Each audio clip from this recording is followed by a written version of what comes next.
অটিজমের ৩টা প্রকারভেদ আছে, ৩টা লেভেল আছে। একটার নাম হলো লেভেল 1, আরেকটার নাম হলো লেভেল 2, আরেকটা হলো লেভেল 3।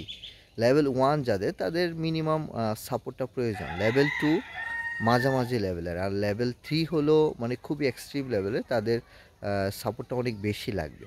তো লেভেল 1, লেভেল 2, লেভেল 3 এগুলো তো ডায়াগনোসিস করতে গেলে অনেক সময় লাগবে। তো সর্বোপরি হলো যদি আপনি বুঝে যান যে আপনার শিশুটার অটিজম আছে বা অটিজম বা আরও কিছু বৈশিষ্ট্যগুলো আছে, কারণ অটিজম থাকলে তার সাথে কিন্তু আরও অন্যান্য বৈশিষ্ট্যগুলো থাকতে পারে।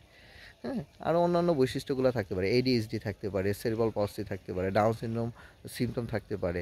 আবার আবার দেখা গেছে যে অনেক শিশুদের দেখা গেছে শারীরিক সমস্যা থাকে। হ্যাঁ, শারীরিক সমস্যা বলতে আপনার হার্টের সমস্যা থাকতে পারে অনেক শিশুদেরই। তো এই ধরনের বিভিন্ন ধরনের সমস্যা থাকতে পারে। তো আপনি যেটা করবেন, তো এই যে এডিএইচডি বা অটিজম ডায়াগনোসিসের যে ব্যাপারটা বললাম যে 3টা লেভেলে ভাগ করা হয়, এবং অটিজমে কিন্তু মূলত আমি যেটা বলছিলাম যে 5টা জিনিস আপনি খুব খেয়াল করবেন। একটা হলো যে তার সামাজিকতার সমস্যা, হ্যাঁ, সামাজিকতার সমস্যা, যেমন পারস্পরিক সম্পর্কগুলো তৈরি করা, হ্যাঁ, সেই জিনিসগুলো সে পারবে না।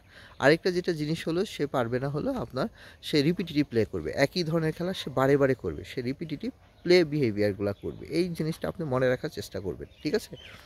আচ্ছা, আরেকটা যে ব্যাপারটা হলো, সে হলো কল্পনাতীত খেলা করতে পারবে না, কল্পনাতীত খেলাধুলা করতে পারবে না। হ্যাঁ, এই জিনিসটা বোঝার চেষ্টা করতে হবে। আরেকটা যে ব্যাপার হলো, সে হলো আপনার সেন্সরি প্রবলেম থাকবে বাচ্চাটার সেন্সরি প্রবলেম থাকবে। তাহলে একটা হলো সামাজিক যে ইন্টারেকশন, সোশ্যাল ইন্টারেকশন, তারপর হলো রিপিটিটিভ বিহেভিয়ার, তারপর কল্পনা জাতীয় খেলা করতে পারবে না, তারপর হলো আপনার সেন্সরি প্রবলেম থাকবে এই বাচ্চাটার আর কি। তো এই ধরনের প্রবলেমগুলো নর্মালি দেখা গেছে যে 4টা বা 5টা প্রবলেম থাকলে, তো এর মধ্যে অনেক বাচ্চারই কিন্তু অনেক ধরনের সমস্যা থাকতে পারে। হ্যাঁ, থাকলে যে তাকে আমি অটিজম বলে দিব বা অটিস্টিক বলে দিব সেটা কিন্তু না। অটিজম কিন্তু দেখা গেছে অনেক ডেভেলপমেন্টাল ডিলে বাচ্চাকে আমরা অটিজম বলে দিচ্ছি, সেটা করা যাবে না। হ্যাঁ, অটিজম এত সহজ একটা জিনিস না, সহজ একটা ব্যাপার না। হ্যাঁ, তো এতে কেউ লেবেলিং করার চেষ্টা করবে না, লেবেলিং করে বাচ্চাটাকে বাচ্চার জীবনটা নষ্ট করা বা প্যারেন্টসের উপর বড় একটা বার্ডেন তৈরি করে দেওয়া।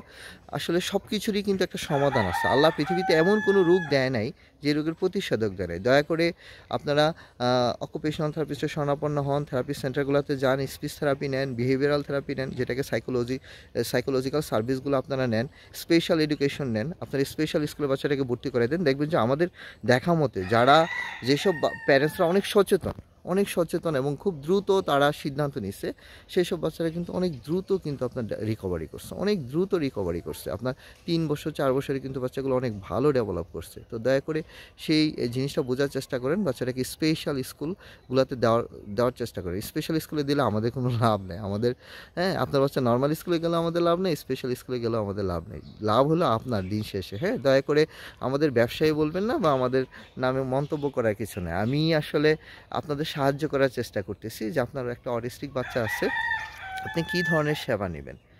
তো আশা করি বুঝতে পারছেন যে অটিজমের 3টা লেভেল, লেভেল 1, লেভেল 2, লেভেল 3। হ্যাঁ, যে কোনো লেভেলই পড়ুক আপনাকে স্পেশাল স্কুলে দিতে হবে। আপনার অটিজমের সিমটম 5টা সিমটমের মধ্যে 3টা সিমটম মিলে গেলেই আপনার বাচ্চা অটিস্টিক।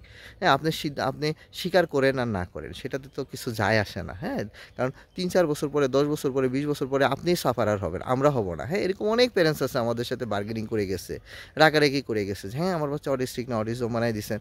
হ্যাঁ, আবার ঠিকই 5 বছর পরে এসে কান্নাকাটি করতেছে। হ্যাঁ, কান্নাকাটি করতেছে যে ভাই এখন বাঁচান, কী করব? হ্যাঁ, আসলে সেটা সম্ভব না। হ্যাঁ, একটা লেভেল পর্যন্ত ডেভেলপমেন্ট হয়, তারপরে খুব একটা বেশি হয় না। তো এতে সব বাচ্চা সব ধরনের ডেভেলপমেন্ট হবে না, সব বাচ্চা সব লেভেলে যাবে না। এই জিনিসটা বোঝার চেষ্টা করতে হবে। সব বাচ্চা ইউনিভার্সিটিতে বা কলেজে যাবে না।